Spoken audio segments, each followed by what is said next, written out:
Bon, on commence à arriver à la fin là. Il y a quelque chose que je vais refaire une référence, c'est dans l'explication du poussin de la vache et du renard, hein, entre celui qui te met dans la merde et celui qui t'en sort. Donc, on ne sait pas qui c'est qui va nous apporter, on ne sait pas qui c'est qui a, et on ne sait pas qui c'est qui peut prendre. Mais par contre, il faut pas douter du meilleur qu'on peut avoir et du pire qu'on peut avoir.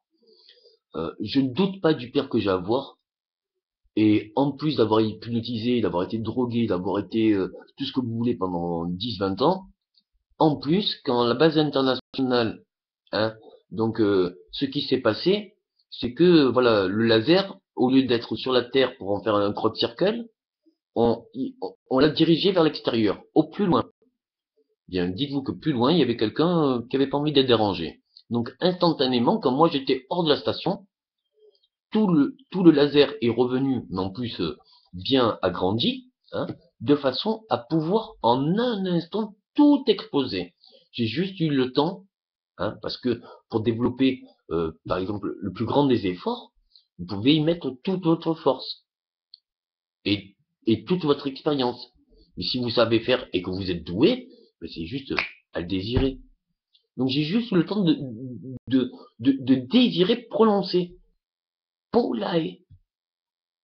Et du coup, eh bien, le temps s'est arrêté, l'explosion s'est arrêtée, on m'a fait perdre conscience, comme ça, et on m'a opéré. Du coup, quand je suis revenu sur Terre, que tout le monde il y avait plus de base de spatiale, il y avait plus rien ici et ça. Du coup, euh, ben on savait pas ce qui s'était passé. Enfin, au sol. Puis moi, j'avais rien vu, je me rappelais de rien. Je savais même pas d'où j'étais. Du coup, et là, j'étais incassable. Du coup, ce qui s'est passé, c'est que ils m'ont hypnotisé et de leur opération cérébrale, puisque tu vois, nos anciens égyptiens connaissaient un peu quoi, mais il y a plus développé qui sait faire aussi.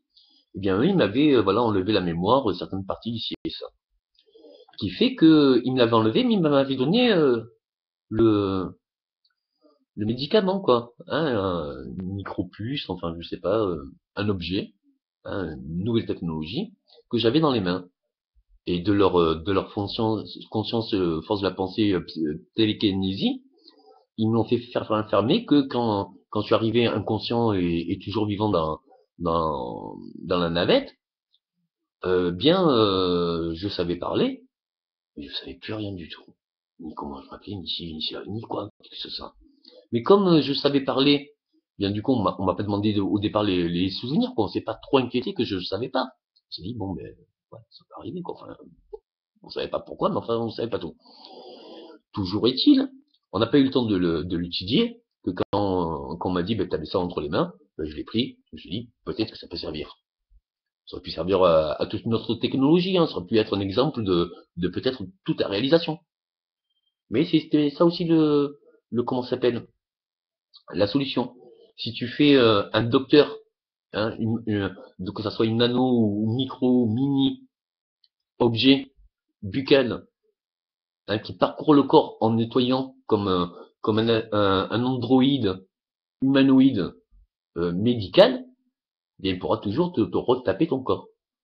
Si et pourquoi, comment tu peux le diriger? Ben, tu envoies d'abord comment ça s'appelle, un traceur dans tes veines qui puisse marquer où sont tes muscles, où sont toute ta constitution. Et puis lui après il se balade, il résume tout.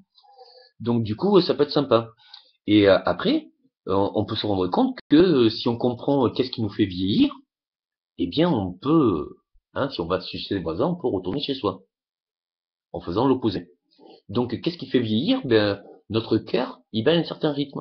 Il bat pas un certain rythme toute notre vie de la même façon. Donc, si on prend le même rythme, par exemple, pendant la grossesse, il y a le battement du cœur de la mère et le battement du cœur du fils, de l'embryon. Et il y en a un qui va très vite et il y en a un qui va pas très vite. Donc, c'est à un certain moment où ils sont bien calés, bien synchro, pour vraiment mettre toute l'énergie. Et après, c'est décalé. Un tout petit peu, de plus en plus, beaucoup, beaucoup un peu moins, beaucoup un peu moins plus près, beaucoup, paf, et ça revient. Après, quand tu sors du ventre, ça va aussi pendant 9 ans, ou 10 ans, ou 20 ans, avoir une différence. Mais on voit bien que, par exemple, le battement du cœur, en étant adulte, si tu changes ta respiration de pulsation, tu vois bien que oui, tu en arrives à un autre état de conscience, à un autre état de guérison sur le physique.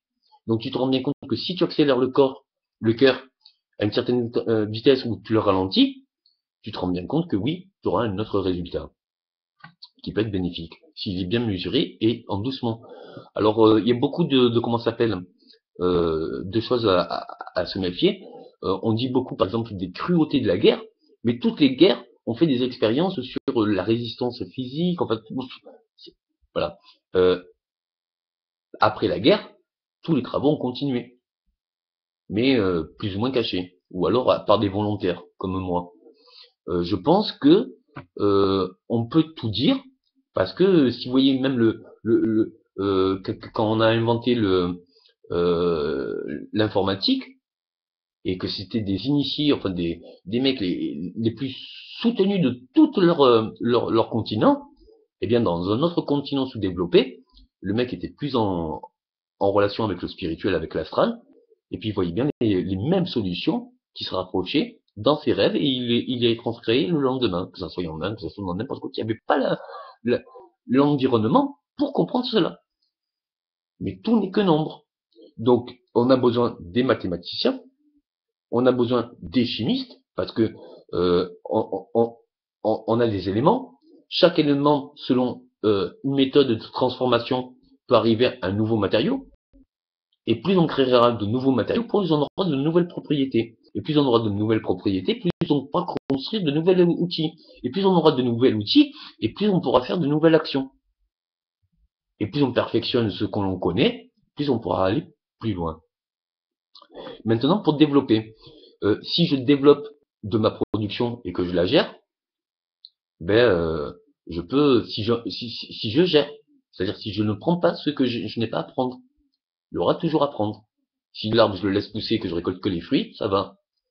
Si quand il n'y a plus de fruits, je casse une branche pour, non, ça ira plus. Ça ira plus ni pour le moment ni pour après. Ça l'est pour toutes les choses, pour les minéraux, pour les végétaux, pour l'eau, pour toutes les énergies euh, primaires, élémentaires.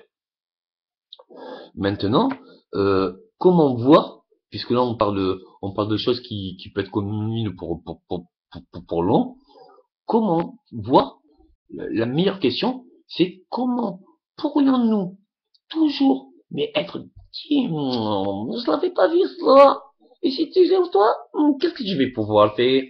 Dites-vous bien, quel qu'en soit ce que j'ai pu faire, j'ai su lire en sixième, et j'ai arrêté en quatrième.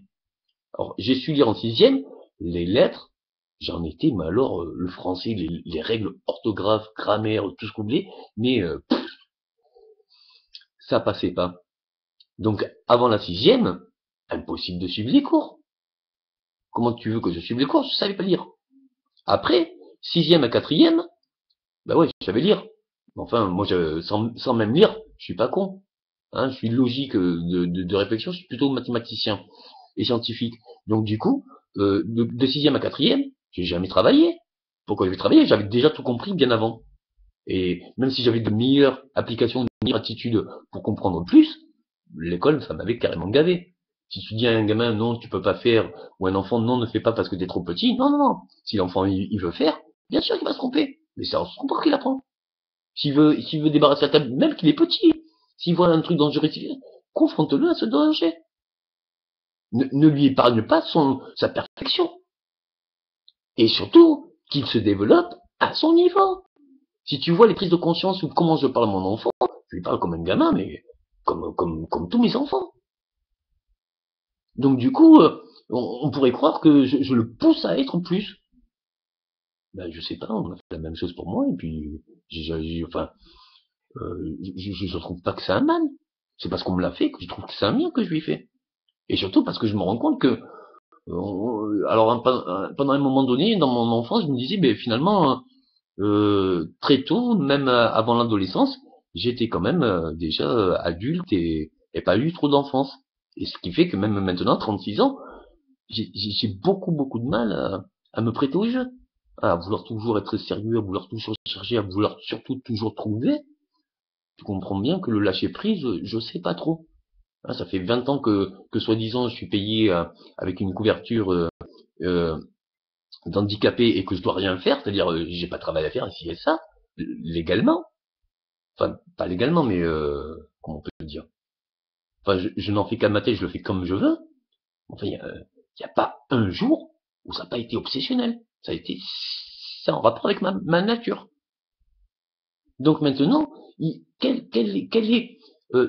sont toutes les passions, toutes l'épanouissement dans toutes les directions qu'on puisse avoir selon notre nature. En sachant très bien que l'acquis, on peut le perfectionner, et que l'état, on peut le perfectionner. Et tant qu'on perfectionne, eh bien, on grandit. Le problème de nos jours, et qui a été depuis tout le temps, l'enfance, c'est pour trouver ses passions. Un enfant n'a pas à aller à l'école. Il doit s'instruire de ses parents et faire que jouer. Parce que s'il va d'abord à des responsabilités de l'école pendant X temps, et qu'après il va travailler pendant X temps, et comment tu veux qu'il fasse des projets ou qu'il fasse sa vie pour lui? Il peut pas. Et lui, il est persuadé que, bah non, ça c'est pas la vie, c'est des problèmes de grands. Hein. Je vais pas me faire des projets où je vais choisir pour ma vie. Hein. Non, moi je me suis résigné. Hein. C'est les autres qui choisissent pour moi. Mais c'est pas une vie, ça. Donc du coup, et puis c'est pas parce que tu n'en fais que qu'à ta tête, comme j'ai toujours fait à l'école ou bien après, que tu n'es pas productif, ni pour toi ni pour les autres. Donc il faut se concentrer sur comment on peut s'apporter les uns les autres. Est-ce qu'il est préférable que les enfants se trouvent d'abord, connaissent leur caractère, connaissent leurs capacités, tout en ayant notre expérience. Et après, perfectionner les domaines qui les intéressent, pour après s'agrandir et s'épanouir dans d'autres domaines, je pense que ça peut être sympa. Mais enfin, quelle est la science la plus construite? Elle vient d'un livre, d'un enseignement ou de l'expérience? Tu vois bien que même si tu imagines la perfection ce que ça puisse être dans un domaine, ta boîte calée dans la tronche, entre la pensée et l'action, c'est pas les mêmes données. Dans l'action, tu vas toujours être confronté à quelque chose que tu ne pouvais pas penser, même si tu vas loin dans la mégalomanie et dans le perfectionnement. Et de la pensée, même le plus grand des bonheurs, mais tu n'es pas confronté à l'action. Quand je vois le bonheur quand j'avais 7, 8, 9 ans, que je me voyais devant Drucker, avec des foules, du monde, parce que j'étais le musicien, la maestro, et que je vois au jour d'aujourd'hui, qui est très proche, mais surtout, je vois pas le résultat, je vois le merdier que j'ai dû avaler pour y arriver. Donc du coup, est-ce que tout est désirable? Ou est-ce que nous devons prendre petit à petit pour aller loin? Donc, moi, j'essaye de donner mon avis, j'essaye de résumer certaines choses qui peuvent profiter à tous. Il reste encore des tas de livres. J'espère que je vais voir plein de réalisations qui peuvent se construire, hein, parce que faire seul, ça a aucun intérêt. Et, euh, et j'espère que ça nous durera là un petit peu. Jouer. Pour tous. Je vous dis.